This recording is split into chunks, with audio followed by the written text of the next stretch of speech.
Hi there, everybody. Dave here from Hey You Guys, and welcome to another episode of Mouth Off, where today we are going to be talking about white lines. Don't forget to like and subscribe in the comments below. Scott, where is it? Yeah, Below.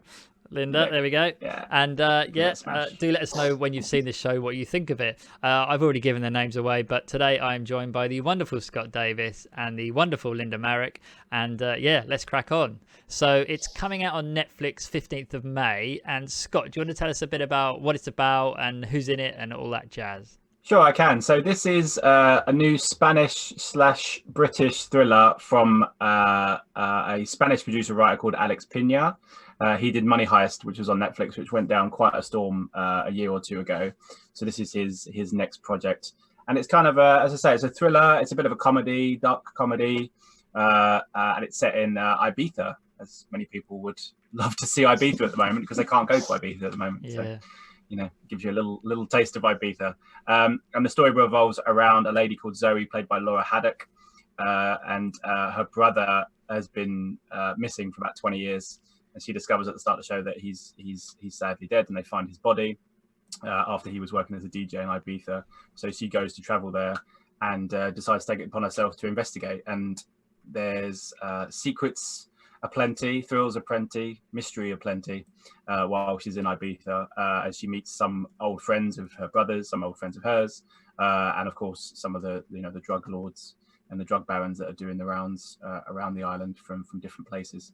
And there's a Mexican, I think it's a Mexican or Spanish family involved as well as part of the drug trade. So she's trying very hard to find out, what happened to her brother and what the true story is, and she kind of goes deeper and deeper into the mystery, as we all do, as we follow her down the rabbit hole, so to speak. It's kind of a mystery as well, so it's not just about, it's not just a drug thriller. It's got a bit of a cool little mystery where you're kind of playing detective along with Laura Haddock's character, and it's thoroughly enjoyable. Yeah, that's exactly what I was going to say. Linda, what did you think of it? Yeah, it's also worth saying that there's loads of flashbacks. So we got like two versions of each character. We've got like the younger cast as well as the older cast. I think it's really enjoyable. Actually, I quite liked it. It's very trashy to start with. I mean, there's like a certain lack of plausibility in it, but at the same time, it's what you want. It's very raunchy.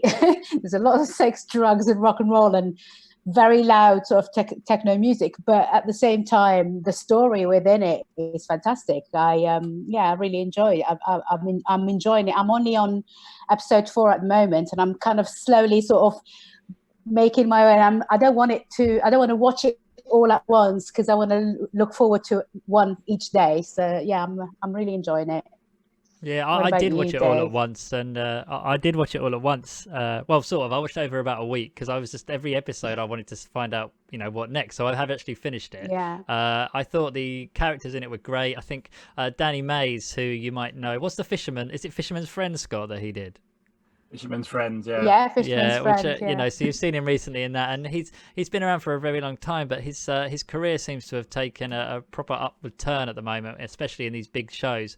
And he's so talented. And we got to chat with him actually, or Scott, you did, didn't you, about the character with his younger self, as you see there in the video. And yeah, I think, the show is it at the beginning you're not quite sure if it's a comedy, if you're supposed to laugh, because the subject matter is quite serious. This young kid who's been killed 20 years ago, and like Linda said, it's very raunchy. But yeah, Scott, who was the standout performances for you? Yeah, I think Daniel Mays is fantastic in the show. I've always liked him anyway. As you say, he's had a real, I don't know if he's even an upturn, but recently he's been in a lot of stuff, and I think he's always such a great presence on screen. He has a great comedic timing as well as being such a great actor. So he's good. Laura Haddock's fantastic. I mean, this is in the nicest way a bit more meaty than her role in the last Transformers film, which was not very meaty and very, very poor. But obviously, yeah, people might know her from the MCU. She's obviously Star-Lord's mum in Guardians of the Galaxy, who falls for Kurt Russell. So you might recognize her from from there. But she's very, very good as well. And some of the Spanish and Mexican cast, even though, forgive me, don't know the names off the top of my head. Yeah, they all kind of, the ensemble together is really, really tremendous. And yeah, I think as you say, it's the mix of everything is what makes it tick. I think if it was just a bog standard kind of drug thriller, it would just be hard to maintain for over a few episodes. But because it takes advantage of that, it's able to dive into stuff about family and to be funny and to be slightly more raunchier than maybe it would have got away with in a movie. So I think the ensemble is particularly strong, but I think Laura Haddock and Daniel Mays are really, really I'm really enjoying actually the Spanish cast who do loads of their acting in like fluent English. They're fantastic. I like Juan Diego Botas, who plays the younger Calafat, the son of the sort of this drug lord family. And then there's also the only photo I've got of him is that's his back. That's the only photo I've got. Yeah, and there's also the guy who plays boxer, Nuno Lopez, who I'm really awesome. enjoying. He's the fantastic, really charismatic character. I love him. Angela Griffith, who was in Coronation Street for many, many years, is also in this, and she's brilliant as ever. And it's really, really lovely to see her back in something so big, because I don't think I've seen Angela Griffith in anything for years now, and I was so pleasantly surprised to see her in this. I really loved her, and I think let's put it this way. I mean, it's not the kind of thing I would normally watch, but I really liked Money Heist, which is by the same team, and I thought I would get really fed up of this within the second episode, but it really pulled me in. I want to know what happened. I want to know who killed this young guy. It's very cleverly done. Again, the raunchy, you can take or leave the raunchy sides of it. You can take or leave the sort of overly sort of trashy sort of side of things, but at the heart of it, there is a really good story, and it pulls you in. You can't help it, and I can assure you that you're not going to be wanting to just watch one episode. It's one of those bingeable things. Yeah, I mean, I love dance music. I love dance music. So the fact the whole thing was based around Ibiza was really good. So every time a decent track comes on, I've like Shazammed a couple of tracks, because I was sure I knew them, but actually they've been written for the show. That at least the one that stuck out to me. So that was good to see. Okay. Yeah. Unless it's a rework of an old classic.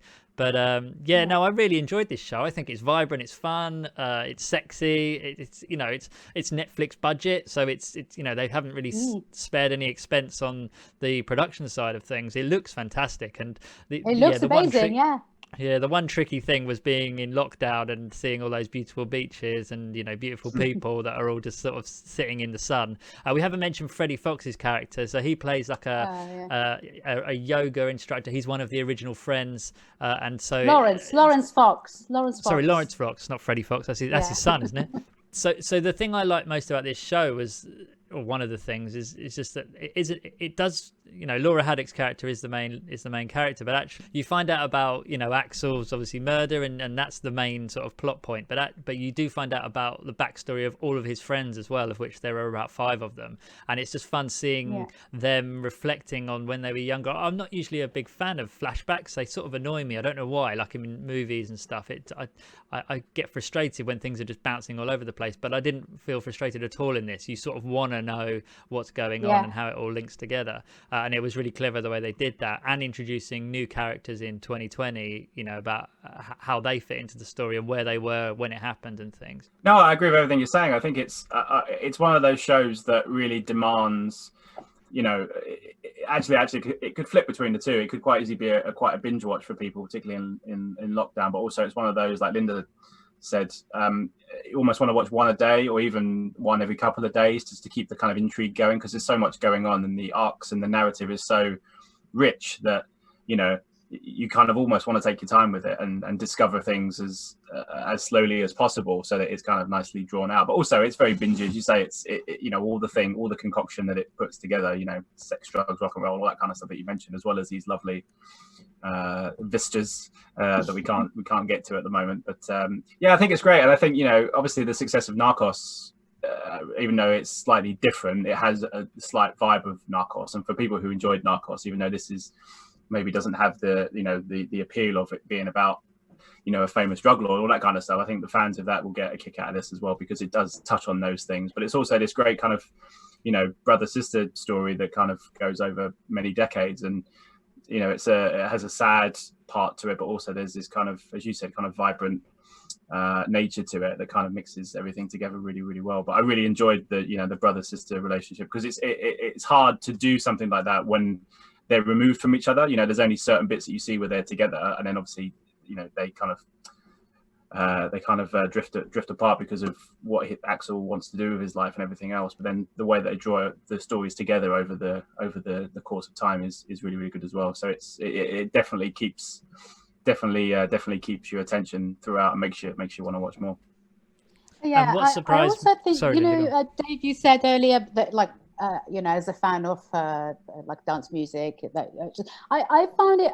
I am of the era of like going out raving and stuff. So I did think some of the elements of it weren't that plausible, and there was like a certain lack of reality into that. But at the same time, I didn't even really mind so much. I think everything is so grandiose around the story that you kind of excuse a bit of sort of liberty taken with reality. So I think it's really well done, and I mean it's not perfect. Let's put it this way. Some of the dialogue is very silly, but at the same time, it's good. It's good. It's really watchable, and it's really good. Yeah, I think one thing they didn't make clear sort of from the beginning, and you sort of realise as the show goes on, is that Axel's DJ career, he leaves Manchester after, his father basically kicks him out, and he's like, where am I going to go? And Ibiza is a place he chooses, and he actually becomes one of the biggest DJs on the island. And that wasn't immediately clear to me from the get-go, I don't think. And the other thing that, now that I've seen the whole show, is I thought this was going to be a contained 10 1-hour episodes, but actually I think we're going to see a White Line season 2. At least I wouldn't be surprised if they did do one. We'll probably see how Netflix find the show and the viewing figures and stuff, but it definitely leaves it open in a way that there could be a season 2, but it will have to go in a completely different direction.